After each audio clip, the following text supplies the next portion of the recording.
এবারে উত্তাল মার্চের খবর।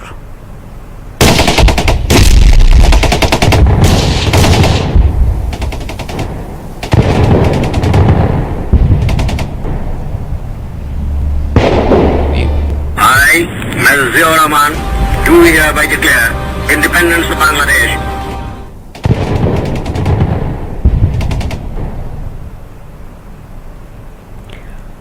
উত্তাল মার্চের পঞ্চম দিন আজ। 1971 সালের এই দিনে রক্তপাত ও প্রতিরোধ নতুন মোড় নেয় আন্দোলন। জনতার উপর গুলিবর্ষণের প্রতিবাদে সারা দেশে পালিত হয় সর্বাত্মক হরতাল। তুঙ্গে ওঠে অসহযোগ আন্দোলন।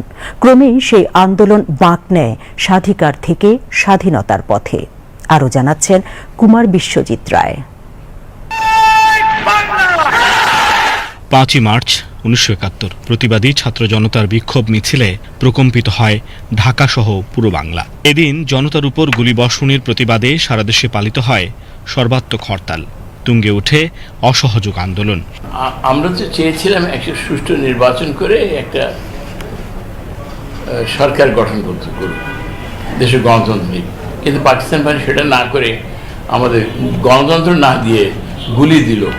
পাকিস্তানের কিন্তু অলওয়েজই এর ব্রুটাল একটা সেন্টিমেন্টের লোক ছিল। তারা মার দাঙ্গা, কারণ তারা কোনো সমতাকে বিশ্বাস করতো না, গণতন্ত্রকে বিশ্বাস করতো না, মানতো না। তারা সবসময় মারপিট মার দাঙ্গার মধ্যেই তারা যেত। 71-এর এই দিনে পাকিস্তানি সশস্ত্র বাহিনীর গুলিতে টঙ্গী শিল্প এলাকায় 4 জন শহীদ হন এবং 14 জন শ্রমিক আহত হন। পুলিশের গুলিতে নিহত শ্রমিকের লাশ নিয়ে মিছিল বের করা হয় ঢাকায়। জনসাধারণের মধ্যে সৃষ্টি হয় উত্তেজনা।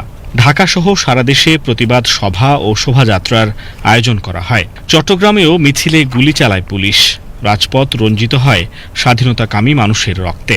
এটা আমরা পরিষ্কার বুঝেছিলাম যে এই সমঝোতা হবে না, তাদের সঙ্গে কোনো সমঝোতা হবে না, কোনো আলাপে কোনো লাভ হবে না।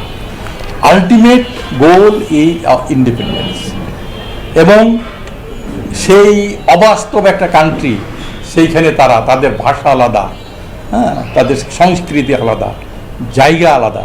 এদের সঙ্গে আমাদের কোনো সহযোগিতা বা সহ অবস্থান সম্ভব না। কাজে এই দেশটা স্বাধীন হবে, and we have to get independence of Bangladesh. 1971 সালের আজকের দিনে রাওয়ালপিন্ডিতে তৎকালীন পিপলস পার্টির প্রধান জুলফিকার আলী ভুট্টোর সাথে বৈঠকে বসেন প্রেসিডেন্ট ইয়াহিয়া খান। 5 ঘন্টারও বেশি সময় ধরে চলা বৈঠকে বাঙালি হত্যার নীল নকশা করা হয় আন্দোলন দমানোর জন্য।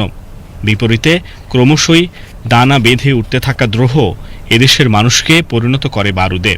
আন্দোলন বাঁক নেয় স্বাধিকার থেকে স্বাধীনতার পথে। কুমার বিশ্বজিৎ রায়, বিটিভি নিউজ, ঢাকা।